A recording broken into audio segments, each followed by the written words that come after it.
Hello guys, and welcome back to my channel. In today's video, I'm going to be doing another super in-depth and super honest review on the Clio Kill Cover Mesh Glow Cushion Foundation in the shade 04 Ginger. I'll be going over the specs, where to buy, the price, a try-on test, an unboxing, the pros and cons, and my overall final score of this product, and if I would recommend it to you or not. So if you're interested in that, then please keep on watching. So first of all, we're going to start off with price and where to buy. So this product typically retails for around $40 Canadian. I happen to buy mine from a store called Kiyoki End.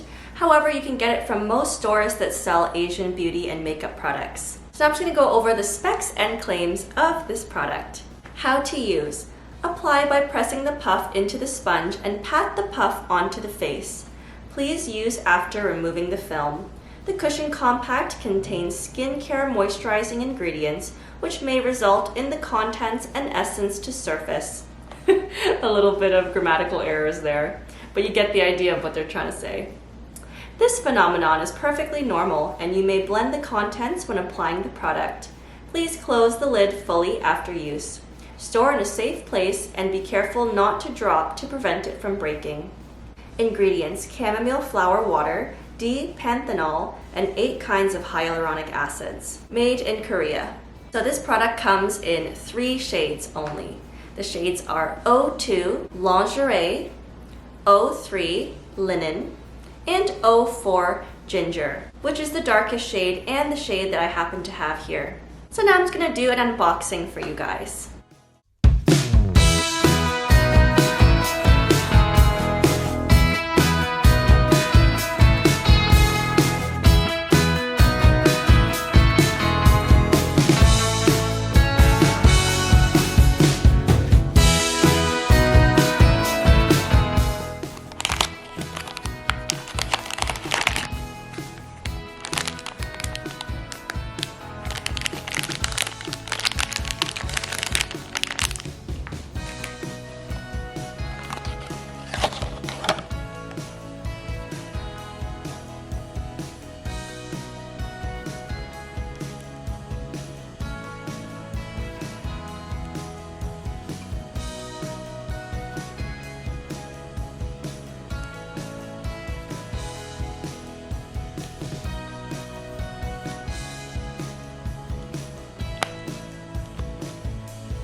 So now I'm just going to do a try-on test and show you how it looks.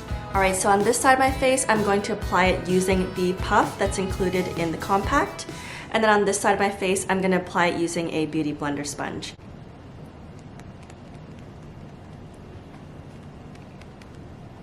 As you can see, it is very light. This is already the darkest shade that it comes in. Yeah.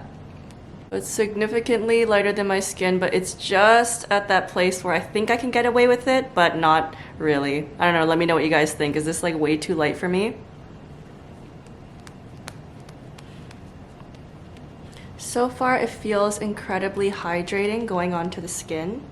I can't believe this is the darkest shade, you guys. I'm actually shocked that I'm even remotely pulling it off because usually I avoid buying like foundations, concealers and stuff from East Asia, especially South Korea, because it's just too light for me, which is so funny because I'm East Asian, right? So that's just wild to me how light they are, that it's like made with someone like me in mind and I'm still too dark for it. So like, who is this for? The like, you know, 1%.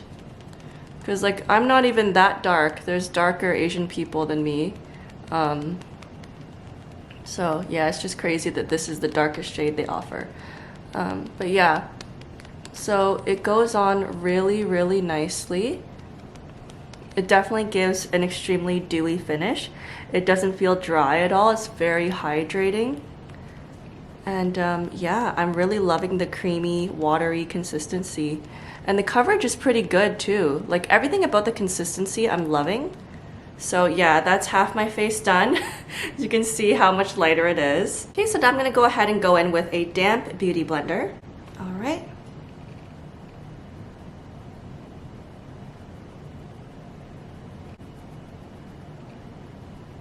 Oh my goodness, this stuff applies like a dream.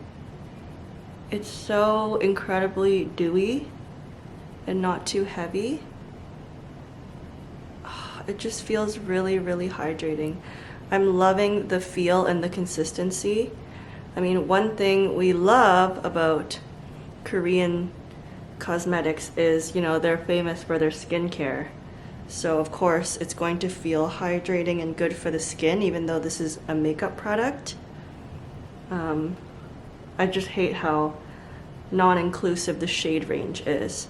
But yeah, I can't go wrong with the consistency. Especially when it's from South Korea, you just know it's gonna be so good. Whoopsie, as I was talking, I started blending into the other side. My bad, you guys. So yeah, a little bit goes a long way with this stuff. The coverage is pretty good, I'd say. And yeah, now I'm just gonna go over the pros and cons of this product. So the first pro I can think of, and the thing that drew me to this product, oh gosh, I'm ashamed to admit how much I'm a sucker for freaking packaging when it comes to anything, but especially makeup for some reason. Because I feel like half the business is just packaging, like when it comes to makeup business and marketing. But anyways, look at this, you guys. I was literally in the Asian supermarket with my mom. We both saw this and just audibly gasped. If you are a fan of pink, or like me, you're a huge fan of Dior beauty, it just gives such Dior vibes in the sense that it's very crystalline, cool tone pink, and it looks like see-through ice, like a crystal, as I said, crystalline. Yeah, it's just so beautiful. It's a work of art. I'm keeping this packaging for sure, even long after I've used the product. And typically, I will say, when products are this pretty when it comes to the packaging, it does make me a little bit reluctant to believe that the product inside is actually going to be that good, because so much of the care and attention and money went towards making it look beautiful. But I'll be honest, it actually kind of is, which makes it a win-win. And I'll get into those reasons why. So first of all, the puff is super duper satisfying to use. I almost never use the included puff that comes with foundations, because usually it's really, really bad quality, like some of the, you know, Too Faced ones or whatever. Even the Dior one fell apart after like one use. You know, usually it's like a cheap little ribbon and it's just like a cotton ball that like costs like 5 cents. I like that this one, it isn't a ribbon, the thing that goes over your finger. It's actually like a rubbery texture, and the puff itself is just almost, I would say the material reminds me of mochi, like the Japanese snack. It's just, yeah, it's just really, really squishy and feels amazing on the skin. Normally I would apply this with a beauty blender, but honestly this is like the only compact makeup that I actually just go right ahead in with the existing puff that it comes with, because I love it. And as the description mentions, it does have this little teardrop shape at the end. That's really good that it's tapered so that it can get into the little nooks and crannies of your face. And it just helps with overall being more precise with your application. Another huge pro, in fact probably the biggest pro, is the fact that it comes with a surprise second refill. Like, oh my goodness, I already thought that a compact foundation this beautiful and high quality is well worth $40 Canadian. American brands usually cost much more than this, but the fact that it comes with a second one means that pretty much it's like only $20 each, maybe even less, which is amazing. That's such a good deal for the amount of quality and beauty, and just, yeah, it looks beautiful, it works well, and there's a refill. Like, I'm over the moon with this product, honestly. It is a very, very, very decent price compared to other compact cushion foundations out there. Especially, it looks so luxe and beautiful. Like, it looks really expensive, so I'm frankly shocked at the value. Another pro is that it has an incredibly dewy and hydrated finish. It does not look cakey by any means, and it does not look powdery or sort of, yeah, it just doesn't look cakey or heavy. It looks really, really light, like a second skin, which I expect no less from a Korean makeup brand because they are amazing when it comes to skincare over there in Korea. So yeah, this could be a pro or a con. If you're someone that doesn't like the super wet, dewy sort of jelly-like look, then you may not like that, but I personally I wouldn't say I love that look, but I don't mind it. And sometimes when I'm really in the mood for it, I definitely go for this compact. Another pro in my opinion is that it has a really pleasant smell. Normally I hate scented things. I'm very, very, very sensitive to scents, especially really like flowery, perfumey scents, but this one, it just kind of smells like cleaning product, not in like a chemical way, but in like a really lemon fresh kind of way. I love fresh scents, so I find the smell so good, to be honest. It kind of smells fruity and fresh. Yeah, just really clean smelling, almost like skincare rather than makeup. That again may be a pro or con depending on your scent taste, but yeah. And another pro is that for a cushion foundation, normally you have to push to get the product to like seep out. I like how this one, you don't really have to push that hard, and it saturates the puff with enough product very, very heavily and very evenly and easily, which I love. Like for example, the Dior Cushion Compact that I reviewed last year, that one, honestly, I'm not gonna lie you guys, after using it for like maybe 3 or 4 times, it ran out so quickly to the point that I have to like push the compact into the thing, and it just doesn't feel like it's secreting any foundation. Whereas for this one, it's so flat, but just like you just kind of wipe it and the product comes out like a lot. It's I don't know how to explain it, but yeah, it's just very easy to saturate the puff, which is a must-have when it comes to cushion foundation. And also a little goes a long way with this product. So now I'm just going to go over the cons of this product. And the number one most glaringly obvious con I can think of, and I knew that this was a con even before I ever tried or purchased the item itself, is their lack of shade range. It is like laughable how little diversity there is. And before you say, oh, well, this was made for an East Asian market in mind, it's not an American brand, so it wasn't made for like an American audience in mind. You know, it was the target audience was people from East Asia. I mean, I ethnically am East Asian, and even for me, it is way, way, way too light. There's only 3 shades, first of all, and they're all very, very light, like basically almost paper white. Like, for example, the shade that I got, 04 Ginger, is the darkest shade in the collection, and it's still at least 2 or 3 shades lighter than my shade. And again, I am East Asian too. So before you say, oh, you're not the target audience, for once, I think I actually kind of am, and it's still too light, even for me. So I think of all the other even Asian people who are darker than me, let alone people from other races that wish to try this product. You know, because at the end of the day, I know it's a product from Asia, so they're making it for an Asian audience, but a lot of people internationally love to try Korean skincare and beauty products too. And I just think even from not just a diversity standpoint, but from a marketing standpoint and a business standpoint, you gotta make at least 2 more shades that are significantly darker. And if you're only gonna make 3 shades at all, they should be vastly different. Like, they're all pretty much the same. They're all just like different variations of super, super white skin. And I'm actually at my palest around this time of year too. If this was like August or so, like after summer passes, I usually turn at least 3 shades darker, and I'm quite tanned in the summer. But yeah, I live in Canada. We have been in winter for the past like 5 months, so I haven't had any sun for a long time. So this is me at my palest. And yeah, I'm still 2 shades darker than the darkest shade. So that's just nonsense. Like, they really need to make more shades, because I do love this product, and I do worry that as soon as summer comes, I can't use it anymore. I can only use it in the winter months. So yeah, they're cutting out a lot of their audience, not just international, but even Asians. Like, how many Asian people are this pale?